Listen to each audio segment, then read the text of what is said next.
Hello everybody, good evening, welcome to the Scottish Rugby Podcast brought to you by the Scottish Rugby Blog. I am Cammy Black.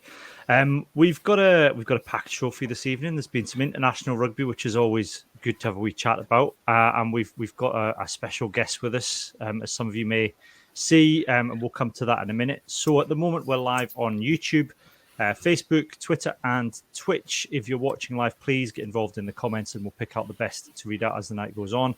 I'm joined this evening. We have John Anderson. Good evening, John. Good evening. We've got Ian here. Good evening, Ian. Hello. And we've got Craig Manson as well. Good evening, Craig. Good evening.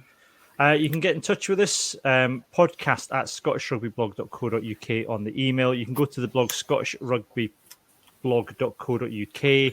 We're on Twitter at scottrugbyblog or at scottrugbypod. We're also now on TikTok, which I might discuss in the Patreon-only podcast we'll do later on, because that's utterly warped me now, and I've discovered things that a 40-year-old man just shouldn't discover. We might talk about that later on.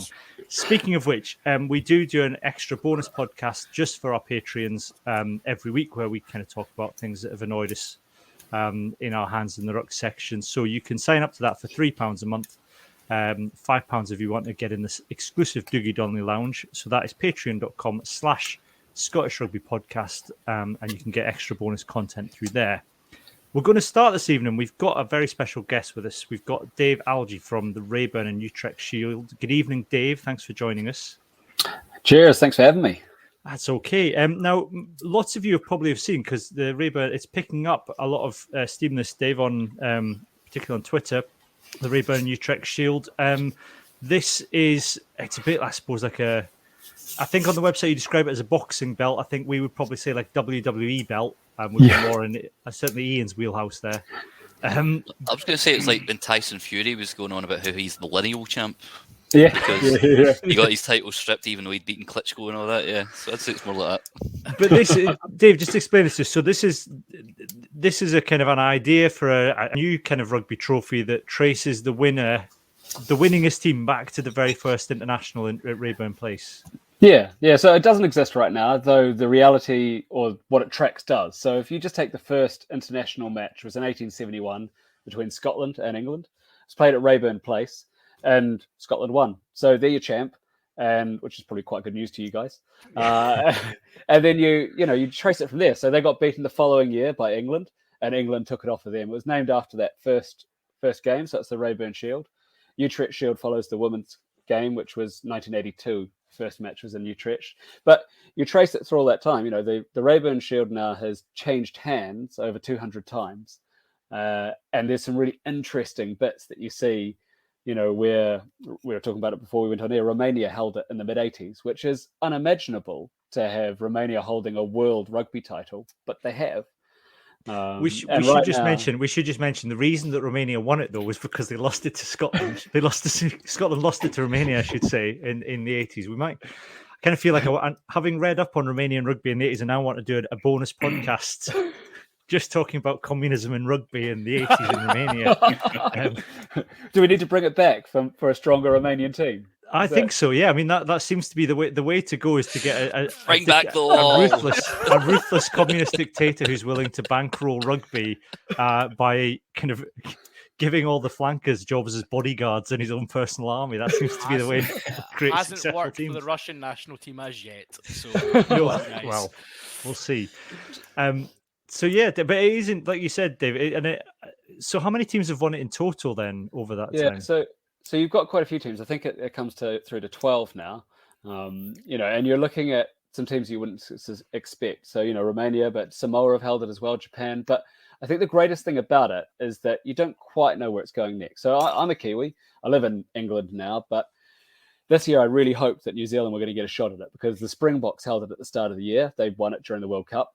And I was like, surely they're going to keep it until they meet us in the Rugby Championship. But they lost it to Australia, who continue to hold it. They've got 5 games in a row. So I'm sitting over here. The All Blacks haven't held it since 2018, going, come on, man. I run the Shield, and it's just me. There's no big company behind it or anything. I just believe.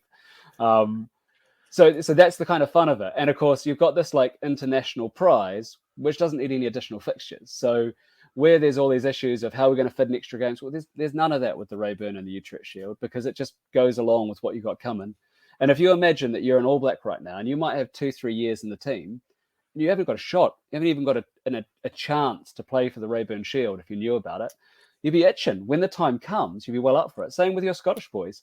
They last held it in 2018. They took it off of England in the Six Nations. They lost it the next week to the Irish, but I think 2 weeks. We held it, Dave. 14 days. It was 2 weeks.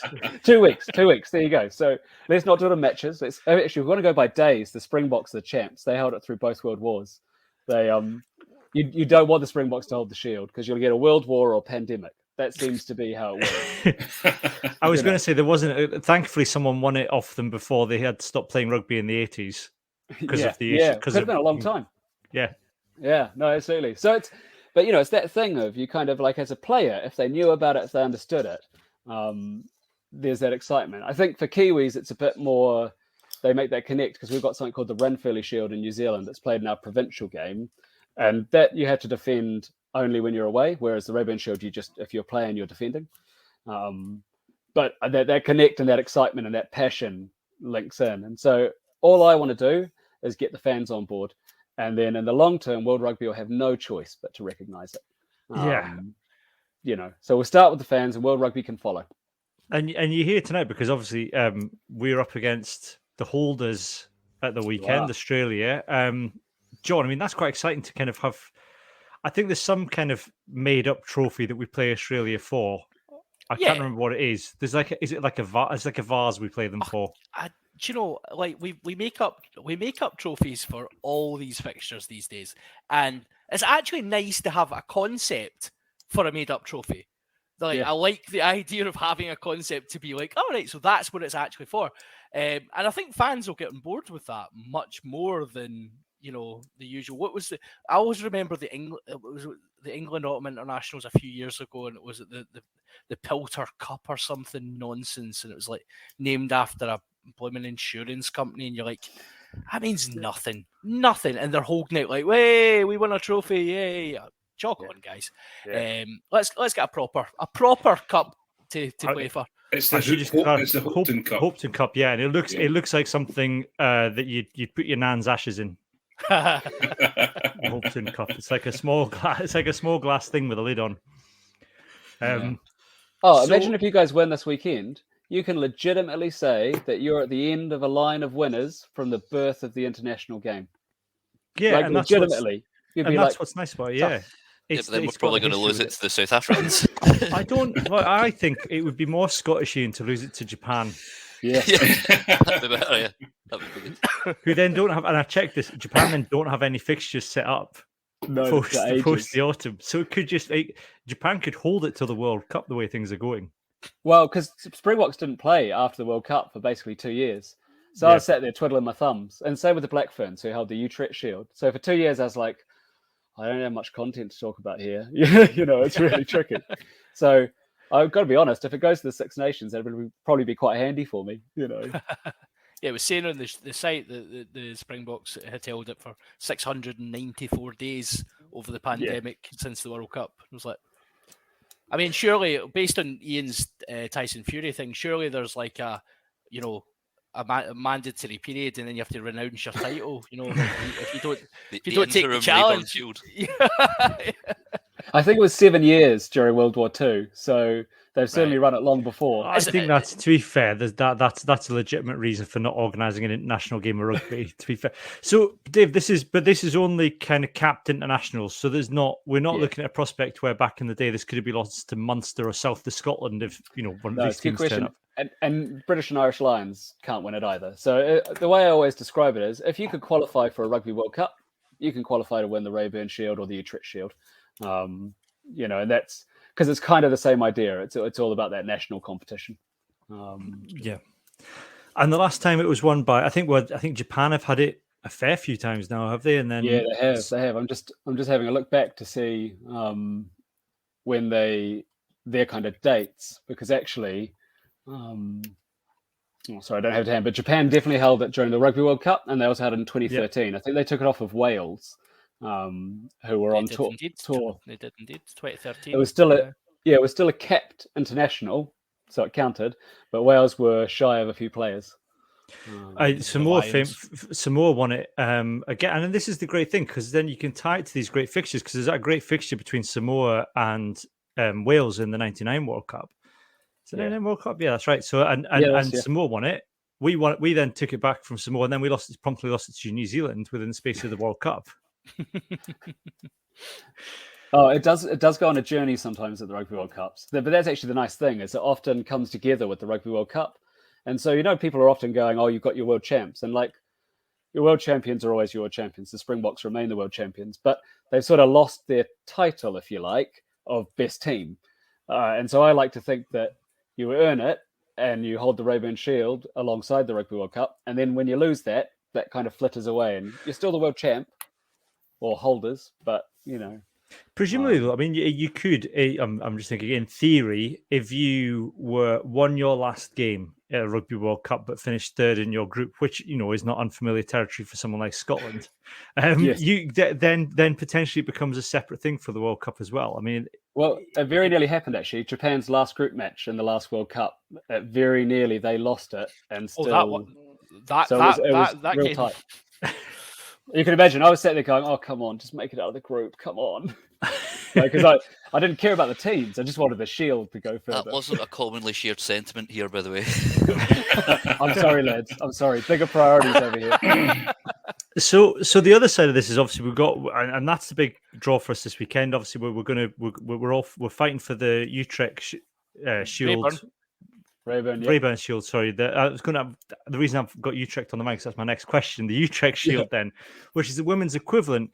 Now, that was interesting to me, that the first international women's game of rugby was only in 1984 in really recent. Was it Netherlands versus France in Utrecht? Yeah. So Netherlands and France. France actually won it, and they bounced it back and forth a few times. But yeah, I mean, the Netherlands, I think they did manage to get it eventually. They got it in 1986, I think it was. But the women's game is so much more recent. So, I look at it sometimes, I put together stats for things, and it's a lot easier on the Utrecht Shield because there's a lot less data versus the Raeburn Shield. But it's really nice, and it's interesting. England and the Black Ferns dominate, not massively surprisingly. And of course, I don't know if you saw the Black Ferns last weekend. It was only the 100th Test match, and England's captain already has 100 tests. So it's really interesting. England dominate, but the Black Ferns still held it for like 8 years at one point. It was just that they played not very many games at that point. They used to turn up to World Cups, smash a few heads together, and disappear into the sunset for a while. It was interesting because actually, I was interested to see that Scotland hadn't held the Utrecht Shield, and actually Scotland were pretty decent in the 90s, particularly the Scottish women's team. But it's like you say, actually, when you look at the 90s fixtures, it kind of spent quite a bit of time in the Southern Hemisphere. So that's the interesting thing. These shields don't get that much of a chance to. Yeah. You can imagine, as a player, if you knew about it, that's my aim, is so that the players know. Then that moment, it's a bit like the Lions. There's that rarity to it. You don't know if you're going to get your shot. So when you do, you just got to take it. Yeah. And that's exciting to me because I love World Cups. I love them. I think rugby's at its best when every nation competes for the same prize. But we've got this 4-year period in between where it's fun, and we're always looking for how do we cross over the nations. Well, this is it, and it'll have a bit of randomness to it. You don't know when you'll get your shot, but when you do, you need to take it because you might not get another shot for a while. And I loved it during the Rugby Championship. I pretend I'm neutral, but I'm not. I'm an All Black fan. So I was sat there going, come on, just make it to the All Black game, we'll take it back. But it missed us, and so I had a real buy-in to other matches because I wanted to see if it would make it to us.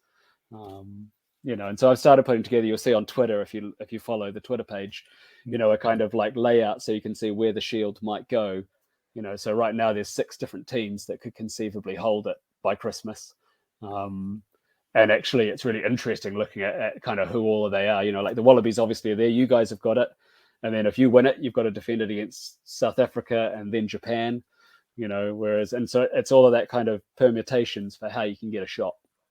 Yeah. If I'm a Welsh fan, I could get it, Yeah. I mean, it's good, Craig, isn't it? Because I suppose it celebrates the kind of the uniqueness of Test rugby, doesn't it? Because rugby's different to other sports in that we have these one-off tests, but to then add this into it that could come along once in a while. I think that's the big thing. Is that we all we're about to discuss it fairly in a fair amount of detail about how people are incensed by games being played outside the international window and blah, this and that and the other, and these games are kind of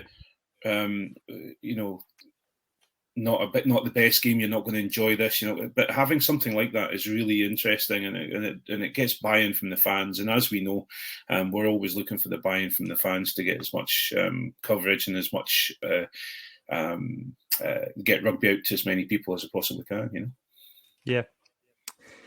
Well, Dave, we're very excited here. We'll be following with interest. Obviously, as soon as it dips away, once we'll see how the weekend goes.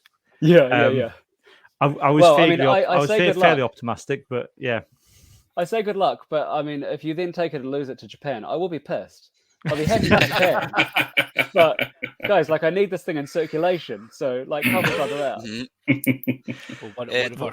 Well, one of our fans has said it would be Peak Scotland would be winning on the Saturday, followed by winning through to the Six Nations, only to then lose the Raeburn Shield and Grand Slam bid to Italy, captained by an emergency returning Parisi.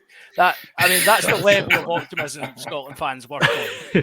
But if there's one person who deserves, if there's somebody who deserves an international trophy, probably it's Sergio Parisi. I mean, would you actually see if Parisi in Italy won it? Would you actually mail them a shield? That would actually you'd have to go down. I'd go down the locksmith and see what he's got behind the counter. One of those plastic. Get him one of those wee ones that you get for the V5 ones. Yeah. Get a massive replica made and carry him out on it. Come back with your shield on it.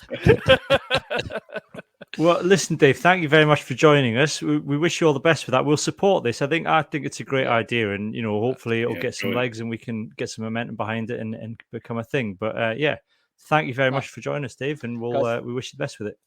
Thanks, Dave. It's That's brilliant. Cheers, and bye. As I say, good luck, but make sure you don't screw it up. Yeah. Well, on that note, thanks, Dave. We'll see you again soon. Right. Bye. Cheers, lads. Cheers, Dave. So, the Raeburn Shield then, that was interesting. That's pretty cool.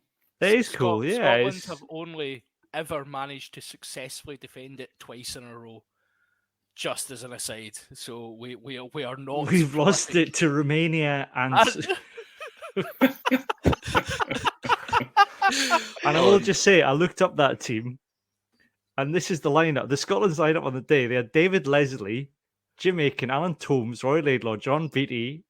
Who else did they have in there? Peter Dodds, Jim Rennick, Keith Robertson, and John Rutherford. So it wasn't a terrible side. It's not a scratch team, is it? It's a really good side. But they were away to Romania in 1984. Basically, Ceausescu just ploughed his entire budget into rugby union to try and make them successful as a massive propaganda machine, and employed all of his rugby players as bodyguards. and then basically what did for Romanian rugby was that as soon as the kind of proper international rugby comes along in the World Cup, right? That coincides with the revolution in Romania. And everyone just so the entire country just kind of pushes back against rugby union because it's been seen as the establishment sport. Exactly. Yeah. One of the greatest ever flanker was shot dead in friendly fire because someone mistook him for a terrorist, even though he was the bodyguard for the president. Wow. Was it a Georgian player that got shot by somebody from the Union a couple of years ago? That was someone walked into the Georgian Rugby Union headquarters. That was just before they played us, before the World Cup, the Rugby World Cup qualifier. It was a former player, I think, on a contract issue, but yeah. But Georgia are similar, I think, because they're bankrolled by the president. They are, yes. They are. Very much so. Yeah. Anyway, I don't know. People don't like us talking politics in this podcast. Maybe they like, well, anyway. Let's talk about Scotland Tonga. We'll do a proper preview of Australia. Scotland once the teams are out in our OnlyFins podcast. Probably Friday lunchtime. We think we'll see how the teams go. We're hoping to try and get a couple of guys from an Australian rugby podcast on with us as well, so that'll be interesting. Awesome. We'll come on to the players in a minute. John, I'll start with you. It was a scratch Tongan side. I mean, how much can we read into this game? It felt like a training match, if we're honest. Yes, yeah. At times, it looked like a training match against. I mean, you would probably argue even if you were having a training match internally, some of the fitness levels of some of the Tongan players, given the lack of preparation they've had, lack of coaching they've had. I'm not criticising. I'm just saying that the level wasn't up to international rugby level. The guys breathing very heavily after 20 minutes, and the last person I've seen do that was Ross Ford over in Japan. So just gotta get a wee dig in there. There's not much we can take from it. Now.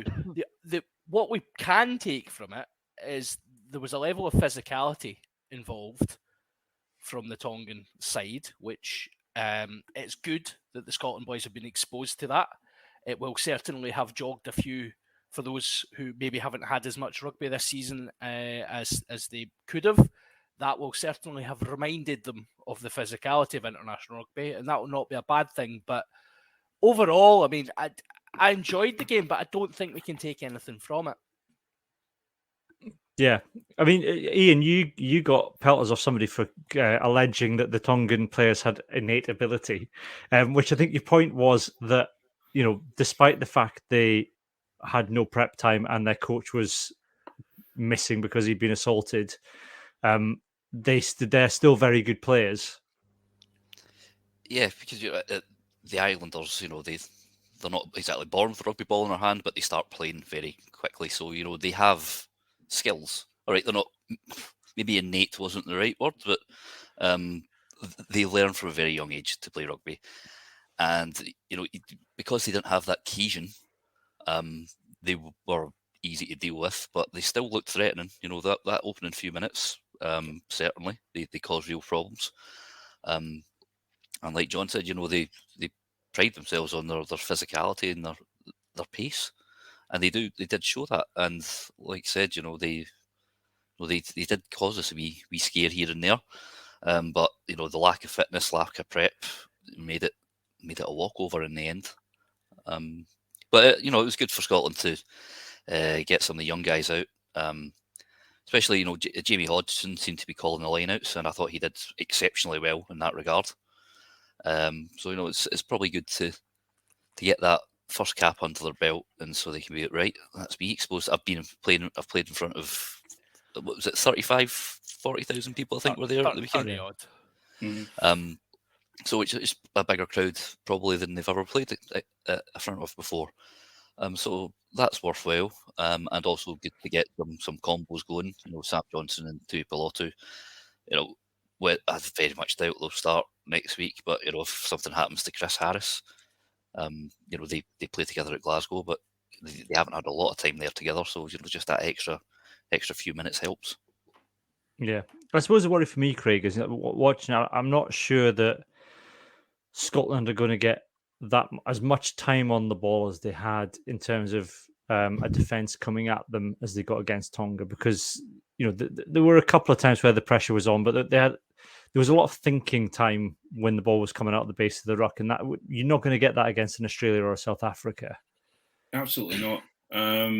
We were talking earlier, and I was posting on Twitter as well, and it just, for me, if you're looking at, we were talking about the forwards and who stood out in the forwards, and it was quite difficult to Mish had a really quiet game, but then the front row had a good game, but a quiet game. Xander Ferguson was quiet as well, and it was all because we didn't actually use the forwards that much because we had so much time in the backs.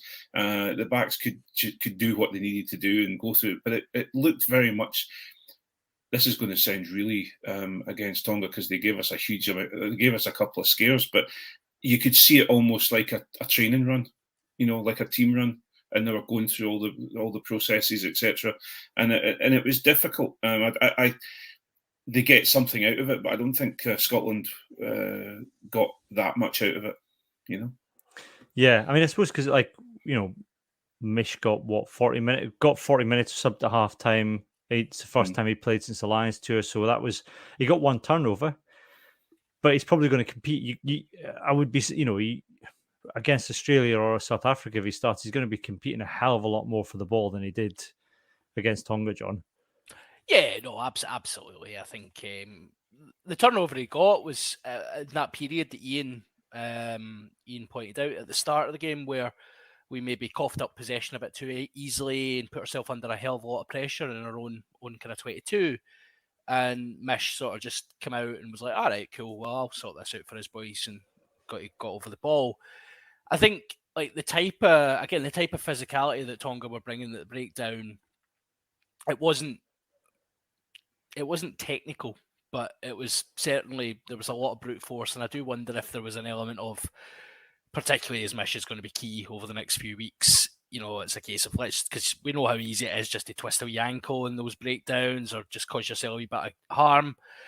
Just take him out the road for a bit, and he's had his blowout, he's had his 40 minutes, but he'll be absolutely crucial, particularly against Australia. I think the way they play, the battle with him and Hooper is going to be absolutely key. Yeah, I mean, we talk about the forwards then. I think we've mentioned Jamie Hodgson there, and I saw someone on Twitter was saying he's had 26 caps for Edinburgh, but as much as I watch Edinburgh, I noticed them doing an awful lot. But I think sometimes locks, they're not required to do an awful lot. Apart from just kind of lumber around the park and jump for the line-out ball occasionally. Do you know what I mean? It's not, they don't necessarily get through a lot of noticeable work, but he was noticeable, I think, against Tonga, but not just in the line-out, which he was calling, but I thought in the maul, he was particularly effective because he was the guy in the middle of it, standing there, pulling guys in, and that was, and defensively as well, he was the guy stood up in the middle, kind of dragging Tongan players into it, and it's something I think we've seen Scott Cummings start to do a little bit. So I suppose it was good to see that we've got that option now. We've got another young lot coming through that can kind of compete with Scott Cummings. There's a bit more depth, Craig. Yeah, he definitely. Well, he's been taught well by no matter what people say about him, or people will maybe disagree a little bit. But Grant Gilchrist is a phenomenal line-out and set-piece worker on the field, and he's been working with Grant Gilchrist for a little while with Edinburgh, and he actually was doing the Grant Gilchrist job in the Tonga game. So your line-out control, calling your line-out, then you're controlling the maul, calling players in, which side they're going, pulling them around, etc. So I think, but where I like him a little bit more than Grant Gilchrist is his go forward as well. When he's got the ball, he's got quite a lot of movement and open play. So I think, dare I say it, a Cummings, him in partnership with Scott Cummings would be quite an exciting second row locks, Yeah, it wasn't just the kind of attacking that he got through. He got through a hell of a lot of work in defence as well, Ian. I mean, I managed to find some stats on the autumn series website, which is quite good that they do them because it's quite hard to find these sometimes. But we find his tackles made. I think he was so 11 tackles and none missed. Which again, it's good. That's kind of for a game like this. That's Johnny Gray levels of tackles, given that we were in possession most of the time. Yeah, I was about to say, seeing his tongue, I didn't see a lot of ball. That's a decent work rate. But one thing I will say about Jamie Hodgson is, where did he cut his cloth? Super 6. So yes, it is doing its job.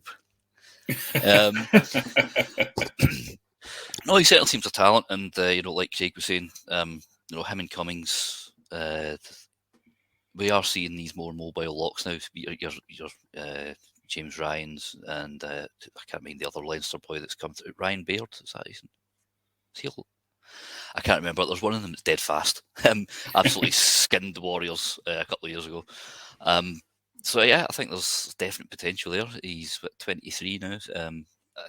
if he's learning off Grant Gilchrist and also Ben Toulis, who I've not been the biggest fan of, but he's a damn good line-out operator. If he's learning set pieces off these guys, he's just going to get better and better. And then, if you add in athleticism to that, he could be a star in the making. But well, the fact that we're missing a few folk, he might end up being, he might start on Sunday, or he can certainly be cover on the bench. Yeah.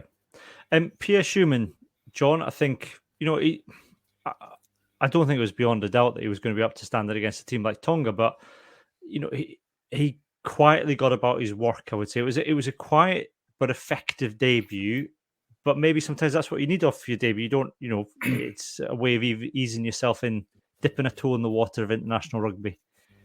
Yeah, I mean, I think that's absolutely fair. I think sometimes we've seen, if we think back at the echelons of Scottish debuts, we've not necessarily seen that many steady, unspectacular but steady debuts. And I think, he done what he does. Scrum was pretty solid.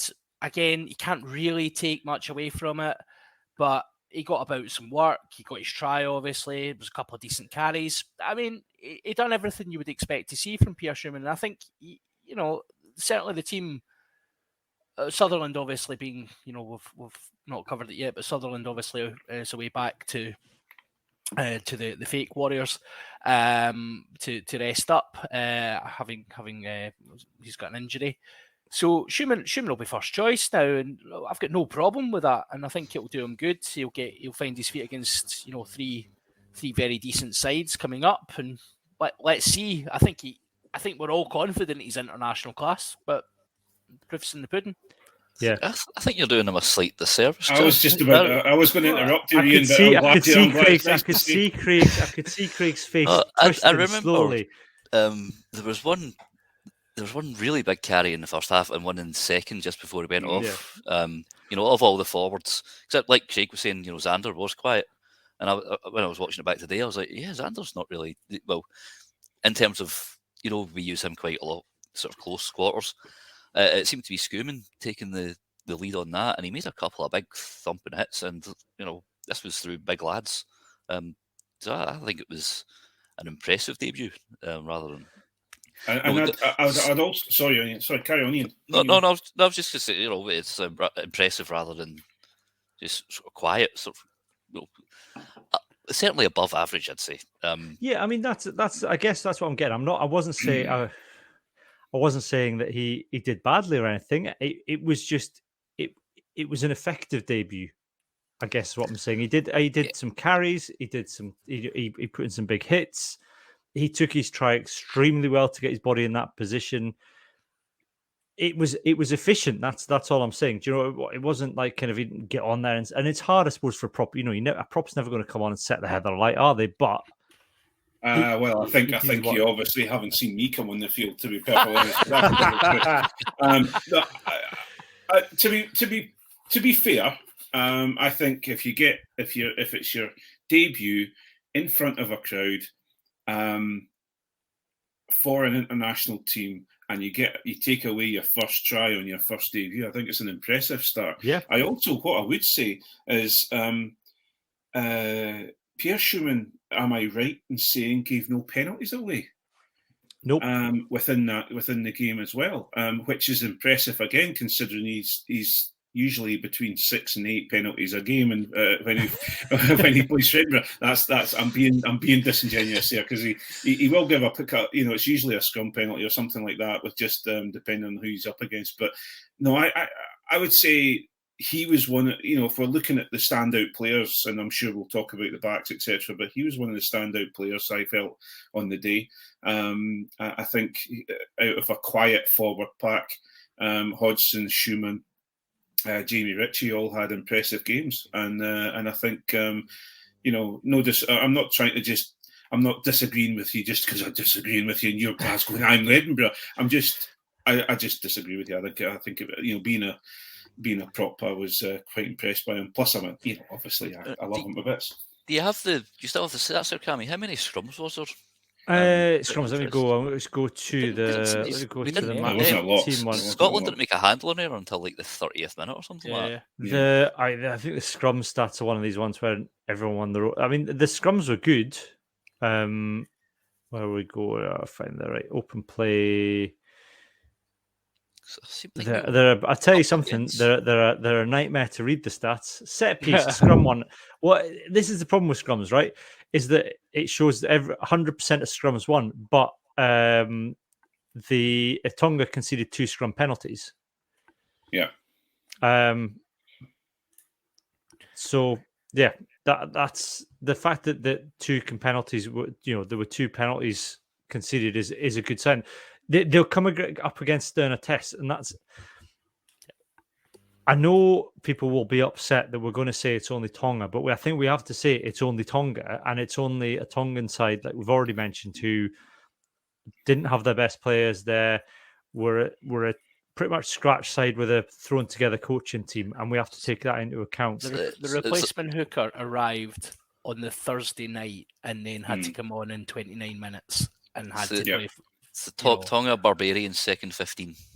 I mean, I know it does sound harsh to say it's only Tonga, but we're not actually saying it's only Tonga. We're saying it is a severely depleted, severely handicapped Tonga that we come up against. They had players turning up like the night before the captain's run and being put on the bench and then having to play most of the game. It's not harsh to say that we should be pumping 60 points past a team like that, because we are a very well drilled team. We've had our players in camp for weeks on end.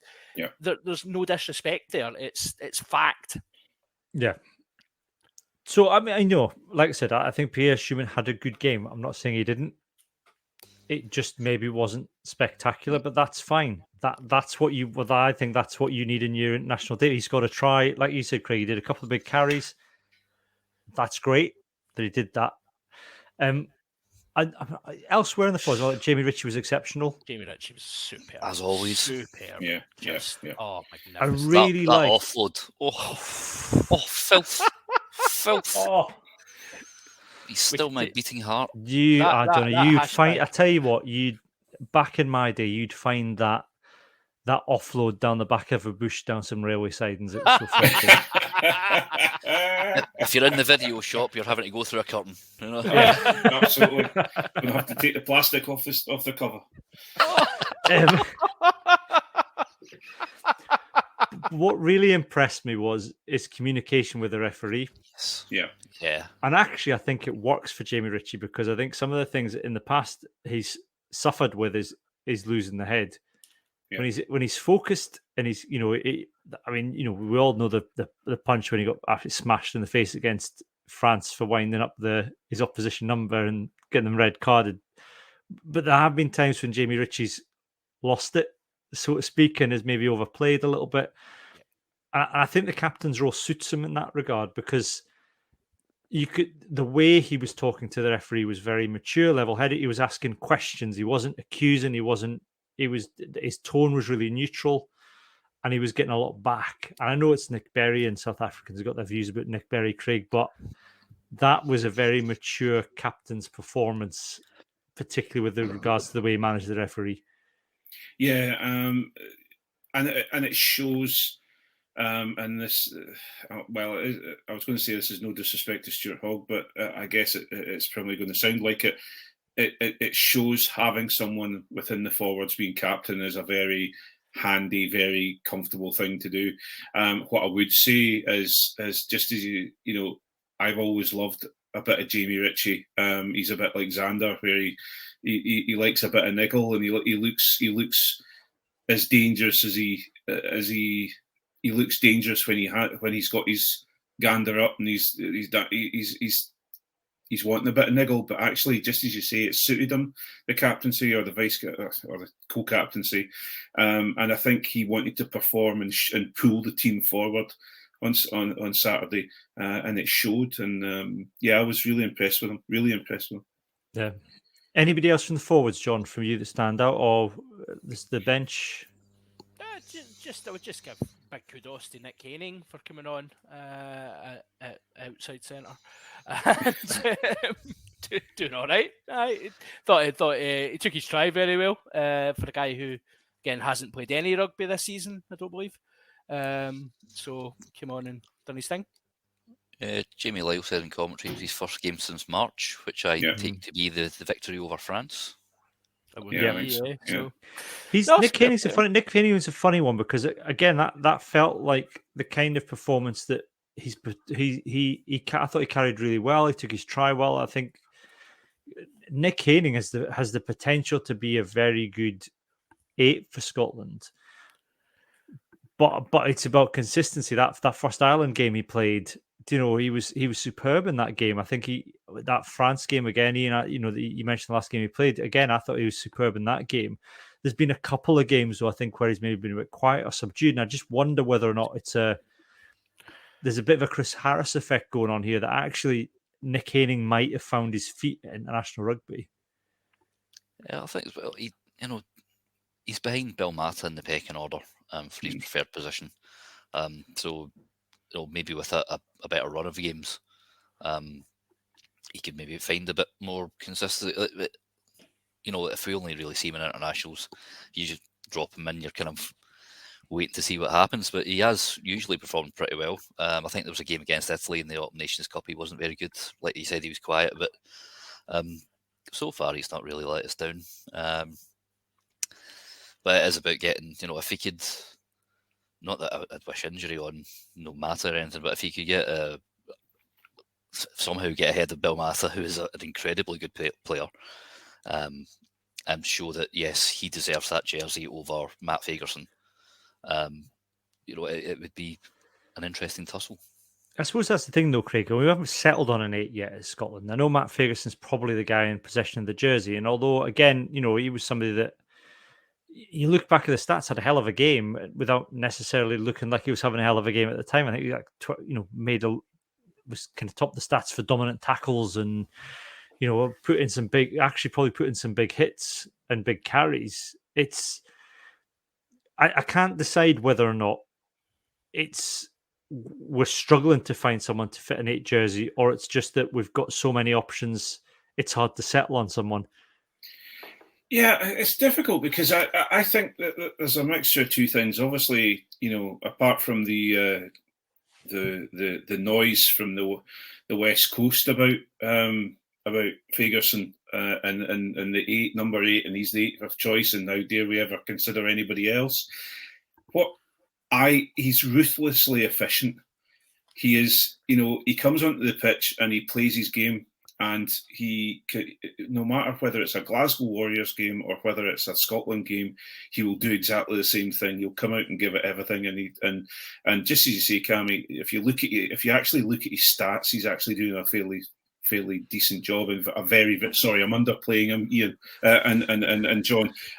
He is doing a very, very good job, and I actually don't have a doubt that he should be Scotland's number 8. The problem you have is you've got Haining, you've got Bradbury, and these like, for example, Magnus Bradbury. Okay, he's been sent home from the squad today or yesterday. He has been very, very good for Edinburgh, and he's been one of the people that's keeping Nick Haining off the team sheet at 8 now and then as well. So when he goes to Scotland, he doesn't perform, whereas Matt Fagerson gives you that performance all the way through URC and international, and Nick Haining slightly similar. When it comes to Scotland, he plays very, very well, but when he plays for Edinburgh, sometimes you'll have, again, as you said, he'll have a good game and then he'll have a bad couple of games, and so it's just a seesaw on that one. It's interesting, isn't it, the Bradbury one? Because again, as you rightly say, Craig, he started the season relatively well for Edinburgh.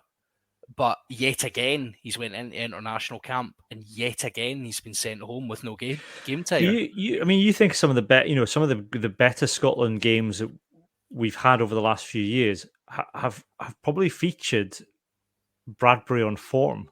Yeah, and that's the problem. There's the rub of it. But Magnus Bradbury has you look at that game, the 2019 Calcutta Cup, the draw. Mm-hmm. Was it 2019? The draw. Yeah. Bradbury had an outstanding game, and that you look at that game, you say there's Scotland's number 8 for the next 10 years. But he dropped his form, then just dropped off a cliff. It's a consistency thing. All these guys. As a lot of people, like when I saw criticisms of Ferguson, we have to remember is like the first couple of times he got capped for Scotland, he got injured within about 15 minutes. So he was never, he took a wee while to actually, play more than 20 minutes without his ankle giving him jip or something like that. But I see him week in, week out at Glasgow, but more importantly, it was when he was coming up against top class European opposition. Your likes of Exeter, I'm not going to say their second name, and what have you. He put in some absolutely barnstorming performances. Yeah. And he is only 23. It's worth remembering that as well. Yeah, because when he broke into the team, like Gregor Townsend said, he was still at Glasgow. Townsend, he was like, we still don't know what positions could be his best because he might take a growth spurt and end up being 6'5" or something. They were thinking he was still growing, potentially be a lock. Yeah. But I've seen the he's too wee to be an international number 8 argument. It's like, sorry, but we're not all criticising other people for saying that about, the mighty Mish. And you've got like the likes of CJ Stander, who's not the tallest, biggest guy, right? He's barrel chested, but not particularly tall. Sam Simmons, he's about the same weight. So it's just, body shapes are changing. We were talking about the locks earlier. It depends on how you want to play. In Scotland, want to play fast and quick. And what you'll get from Ferguson is work rate round the park. He's 6'1" though. He's 6'1" and 17 stone, right? He's a big lad. He's a big lad. That's big. That's a good size for an international. Everybody's they're all thinking that you should be like Billy Vunipola size, sort of thing. But then you look what Billy Vunipola's he gets too big, and he gets too big sometimes. Billy Vunipola. Look at the way Scotland are playing. The way they're using their 8. There's the stat about we don't score tries from 8, which is fine. We're obviously using our 8 as a defensive, getting through work rate. We're using them as that kind of link man of just absolutely you're carry, churn, tackle. And you need a fit boy to do that. You're not going to get, like Vunipola would be 20 minutes in crying for some ice cream at that point. Sorry, I'm going. No, it's just a quick stat here. When Johnny Gray made that the 42 tackle game against Leinster? Yeah. What people don't realise, Matt Ferguson made 34, which also put him in the top 5 of tackles made in a Pro 14 match all time. That's. And then you've got the stats of Rob Harley's penalties. It's quite amazing. Yeah. So, look, let's move on. Let's move on. Rob Harley's job. I know. Rob Harley's job. Lying on the wrong side of the rock. My theory with that is that Gregor Townsend said, "Look, lads, we need to have a trial of playing with 14 players. How can we do that? We'll bring Rob Harley into the squad. We'll definitely have a time period playing with 10 minutes if Rob's. We want to run some defensive Big Bob drills. starting. Let's get Big Bob. We just see how we'll do with 14 men for a bit. The backs then, right? So, Johnny's not here, so I'm gonna have to change the rules there. I want to talk about Blair Kinghorn, right? Because it's impossible to have a nuanced discussion about Scottish fly halves anymore, apparently. Johnny's here. Just arrived. Johnny heard. This is like Candyman. Basically, I said Blair Kinghorn and Johnny McGinty arrived. That's what's happened. After me, you and I, Johnny, had a discussion about Blair Kinghorn, and I believe I haven't listened back to last week's podcast. When some of the reaction on Twitter, I thought, did I insult Blair Kinghorn's mother somehow and not remember? I thought the same thing. And you listened back, and we said he was good. Yeah. But you doubled down on Twitter, though, Johnny. That's the thing, though. It's like I'd see the point if you have a nice nuanced discussion on the pod, and then on Twitter you just go off on one. That's not Johnny. He was provoked. Right? Wait a minute, though. I'm going. Before anyone starts, we need balance on this podcast. I might pick this up on Patreon, but we're going to have balance in this podcast if nothing else. So I'm going to give everybody 1 minute each of Johnny, John, and Ian to tell me what they thought of Blair Kinghorn. Craig then gets 3 minutes if he wants it. I get as long as I want because 1, I run the podcast, and 2, I really don't care either way about Glasgow Ember players. So, Johnny, we're going to start with you. I've got my timer out. You've got 1 minute. How did Blair Kinghorn get on at fly half? He was fine. I expected him to be fine, and he was fine. And the thing is, that I don't understand, is there's no problem with being fine. Probably 35 boys of the 50 and of the 40 in the squad are fine. Fine is all right. I have no problem with it. That's why I expect him to be. I don't understand why everyone thinks he's going to be any better than fine. Fine is what he is as an international player, and that's what he was on Saturday. Right, that's fine. That was 27 seconds. Nobody gets extra time, though, because of that. I'm not passing it on. No, it doesn't carry over. John, Blair Kinghorn. Distinctly average, boring, done some decent things, done some very poor things, missed kicks at goal. Again, if Finn had kicked 3 out of 7, he would have been lynched by the fans. So, 3 out of 7, it was only Tonga. I thought he stood up quite well physically. He also got away with a very cheap shot on one of the Tongan boys. So, just a really mixed bag. But he's an emergency option at 10 for Scotland, and I wouldn't ever imagine he'll be anywhere beyond that anytime soon. Fine, that was under a minute. Well done, John. Ian. Right. So first of all, see the he jumped out the line a wee bit for the Tongan low-head props break, but his defensive qualities have been criticised not only by me but by Chris Patterson and all sorts as well.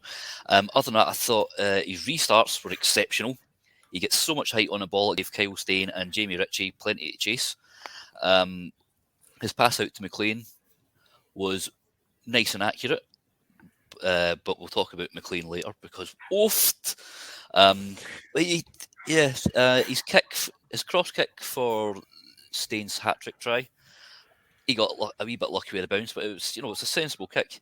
I thought he kicked his penalties from hand going to touch. He's got a fair length of boot on him. He did that well. He was pretty good. But he's not going to be 10. I mean, Mike Blair's only just said a couple of weeks ago that he sees him as a viable option, and that's because Edinburgh are bereft there because Jorrell Lance didn't get his sport permit last year. Am I over time yet?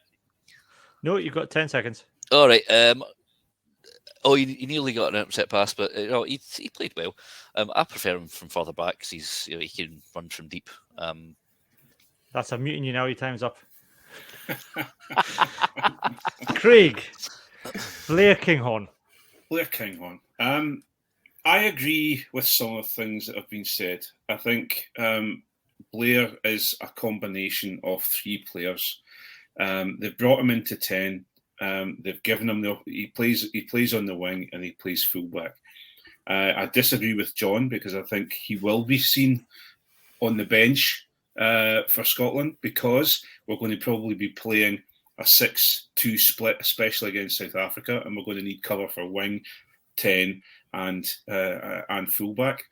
I think to turn a couple of John's points over, if Finn Russell did something naughty, it was never it's never discussed as a cheap shot. Let me think, tripped someone up while they're running through and got sent off. Also, if we were just playing Tonga, but if Finn Russell threw that pass to Rufus McLean or kicked that ball across to Kyle Steyn, there would be replays on Twitter and people would be absolutely watching it and doing something to themselves while they were watching it for regular. So on my side of things, I think it's yes, I agree. Blair Kinghorn has been for some time a work in progress. What I think he did on the weekend was he took control of that back line and he worked the back line, did everything that he was asked to do apart from his kicks. And I think, fair enough, his kicking was awful from the tee, but his kicking from hand and his kick from restarts was very, very good. So I think it's one of those things. He'll never be our first start 10 unless we've not got anybody. We've not got Finn Russell and we've not got Adam Hastings. But on my side of things, I think he did it a lot better than many other West Coast fans would probably say he is. I think he's a great Edinburgh player, and we're really happy to have him. That's fine. You've got a minute left, Craig. Are you happy with that? I've got a minute left. I'm happy with that. I don't disagree with a lot of things that have been said. I think there's been a lot of people have been stating the fact that it was just Tonga, and I've just stated it when it comes to when we started talking about Tonga. But everyone's going nuts about Kyle Steyn, and look at Kyle Steyn. Isn't he phenomenal? Yeah, but it's just Tonga, and it was a really, really, really low side of Tonga who'd scraped. If you're walking down Princess Street in a Tonga jersey, you'd probably be starting on the weekend. So, we can't be quick to judge on that game. Yeah, that's fine. Right, my tuppence worth. It was fine. I thought the problem is, and I've always thought, is that Blair Kinghorn shows immense promise, and it's accuracy and mentality. And if they can find a way of sorting that out with him, particularly his decision making, he could be very good. He could even be exceptional because he has all the skills. I don't doubt he's got the skills. He can pass off both hands. I think some of his decision making, some of his defensive work needs things, but it's all fixable. It's just whether or not he's teachable in those things, if that makes sense. Because some of the, he threw too many missed passes that gave the Tongan defence too much time to come up, and there was a couple of hospital passes where the guys he was passing to got absolutely smashed because the defence had too much time to come up. When Ross Thompson came on, and now this is what we don't know. I don't know whether Ross Thompson's just given different instructions, because you can never tell. We don't know what's said at the coach, but Ross Thompson was passing to the man outside or inside of him much more, rather than going for the long missed passes. Now, whether that's been an instruction from the coaches to do that, or whether or not that Ross Thompson's just not trying to overplay it and throw the missed pass all the time, I don't know. But I thought sometimes Blair Kinghorn maybe left his other backs exposed a little bit. But these are all, none of this is the kind of, the fumbling, the kind of coming out the defensive line. None of it is a kind of a fundamental lack of skills. And that's probably where I think, and you've said yourself, Craig, it's probably where Blair Kinghorn has been for Scotland, and maybe a little bit for Edinburgh for the last few years. Is he's not lacking the skills to be an exceptional rugby player. But there's work to be done, and he's only 24, and it's all fixable. And actually, looking at it, isn't it great? I think it was only last year on the podcast, that we were saying, you got Finn Russell, Adam Hastings, and then who? Jaco van der Walt, who can come in, and but he had to be babysat through that entire island match by Stuart Hogg. And there's no getting away from that. So it was a year ago we're talking about there's nobody below Adam Hastings, who and we're in real trouble. We're basically looking at Stuart Hogg or nobody if that happens. And now we're in a position where actually you go, for me, it's Finn Russell, Adam Hastings, and then either Blair Kinghorn or Ross Thompson. And looking at what happened at the weekend, I can kind of understand why Blair Kinghorn started, because, as you say, Craig, you're not going to put Ross Thompson on the bench against Australia and South Africa, but Blair Kinghorn has caps. He's got international caps. He's got experience, so he makes the bench, and he's played 10 now, and so he offers decent cover. Yeah, I totally agree with you. I think my only concern about Blair Kinghorn, and it has been for some time, is that I think he's got a similar attitude to Finn Russell, in that nothing phases him, or he looks outwardly like nothing phases him, but things actually phase him. Whereas Finn Russell does not give. He just goes, right, I've done something wrong there. I've thrown an intercept try. Damn it, right, what's next? Whereas I think Blair is one of those players that kind of feeds off the crowd and feeds off his own. If he does something good, then the minute he kicks a ball, he kicks to try to get into the five. Kicks a ball into touch from a penalty and he misses touch, then that chips away at him. and then it chips it. But outwardly, he's all yeah, smiling at everybody. I'm happy-go-lucky, but actually, it's chipping away at him inside. So I think he just, I think it'll be an interesting autumn nations. But one thing I will say is that the Tonga match, what we have seen is we've seen something different from Blair Kinghorn, and something that could make him, if we are talking about Scotland squads in the next 20 years' time, we'll be saying, we had Blair Kinghorn as well, who could play in 3-4 different positions. And, he worked well for Scotland and he got 50 caps, Yeah. The Scottish Jody Barrett. Yeah. Should we mention in the backs? I mean, Kyle Steyn, obviously got man of the match, but I think Rufus McLean's probably the one we want to talk about. Johnny, that was an exceptional debut, even given the opposition for someone so young. Yeah, I mean, Tonga or no Tonga, there is still a difference when it comes to playing Test rugby to playing club rugby, and you could see that. I could see where we were sitting was not the best view, but it was all right.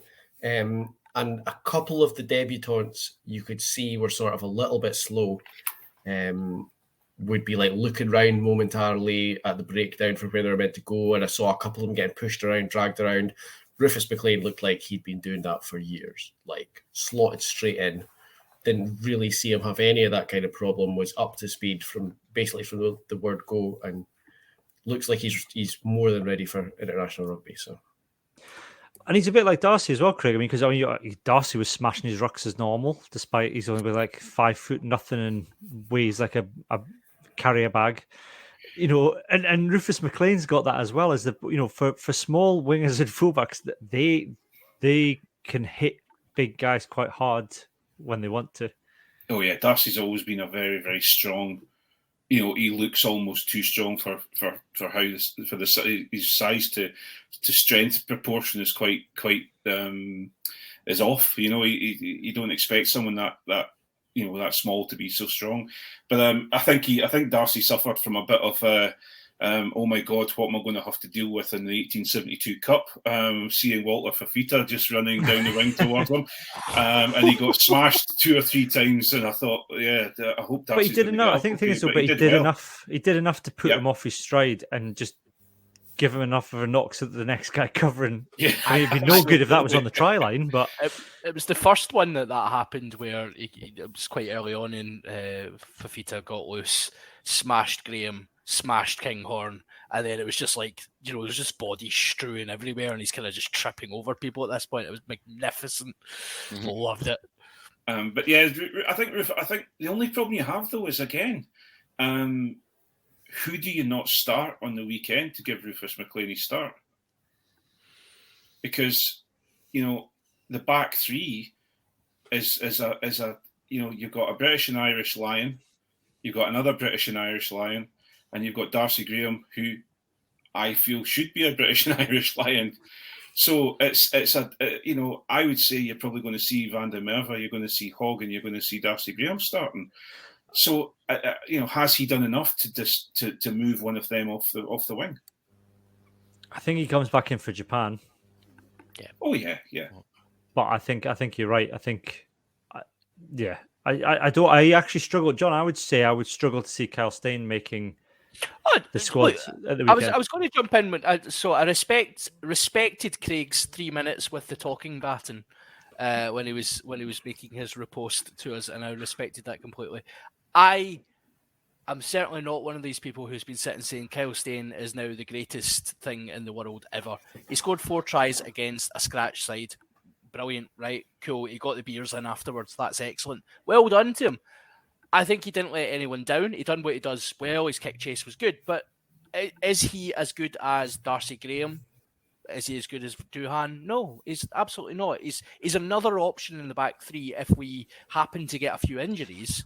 But he's certainly not, the new world class winger that we've been crying out for. I think McLean, actually, for me, it's interesting because McLean, despite the fact he didn't score 4 tries, I thought McLean was much more interesting than Steyn. He certainly, on hand particularly. Oh, he was just every time he gets the ball, you're waiting for that step, and it's the second try he scored. That's honestly, you could watch. I mean, I'll be honest. I have sat and watched it for like consecutive periods of time, just over and over, and it is dirty. But agreed. You don't throw guys necessarily into these, fixtures against Australia, fixtures against South Africa. I think there's no doubt McLean could cope with it, but I don't think he will be called on to do it. I think he'll be back for Japan, and that's fine. I think on the positive side, we've went from just a couple of years ago suggesting that we had Tommy Seymour coming to the end of his career. We had, we didn't have Duhan. With Darcy Graham kind of breaking through at that point. Kinghorn was being used on the wing. We had Maitland kind of coming to the end of, his career as well a wee bit. We were quite short in back three options. And now we're probably, a bit better stacked. We're certainly not well stacked, but we're a bit better stacked. Yeah. And another person who can play back three but was released from the squad, Cole Forbes. Yeah. One thing with Stain can play 13 as well. I remember I actually said I wanted him at 13 at Warriors, probably because I didn't like the other options more than anything. Didn't like Nick. Yeah, pretty much. But Rufus McLean, I mean, even from that first try, see just that ridiculous pace. I mean, it is just the acceleration, and for the step, you can see it's like he's got kangaroo feet. He just bounces off. And there's no when he turns to change direction, there's like no deceleration. No, he was getting faster as he was going. He is just raw pace. I remember a couple of years ago, somebody on the Scottish Rugby Forum, they'd said they know somebody in Scottish rugby camp. They're like, guess who the fastest player in the camp is? And they said it was Kinghorn. He was slightly faster than Hogg. I think it was over 60 metres. Yep. If Rufus McLean isn't the fastest guy in that squad now, I will be absolutely amazed, because not even just his two tries, the one for Staines' hat-trick when we had penalty advantage on our own line, and he just zoomed in the left wing. Yeah. Darcy took it on. Kinghorn did that clever kick, cross kick. I mean, you cannot defend pace like that. No, that's one thing that scares the hell out of people, is just searing raw pace. And he has that in abundance. Obviously, I'm a big Duhan fan because he has maybe not quite that much pace, but it's not a lot less, and just incredible brute strength. So yeah, he can't drop Duhan. But McLean is certainly an interesting one to watch. There's a question here from Martin Bell says, does this mean that Maitland has played his last test? I think so. Almost certainly. Yeah. Unless break glass in case of emergency. I think if we go 6-2 on Saturday, that it's Kinghorn that makes the bench, and if we go 5-3, it might well be Stain instead of Kinghorn. I see Stain and Hastings if it was a 5-3, and Kinghorn if it's a 6-2.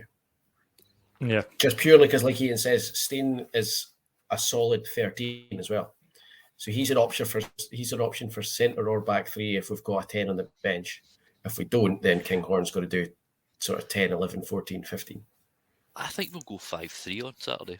I think South Africa we might go 6-2, but I think we'll go 5-3. Yeah, we'll be 6-2 against South Africa, but I do agree with you on that one that we could probably see 5-3. What I will say, and I will say in levels of balance, I wasn't necessarily saying that Stain was rubbish on the weekend. Anyone that can score 4 international tries on coming back from some horrendous injuries, you got to remember that Kyle Stain got his debut 2 years ago, 2.5 years ago.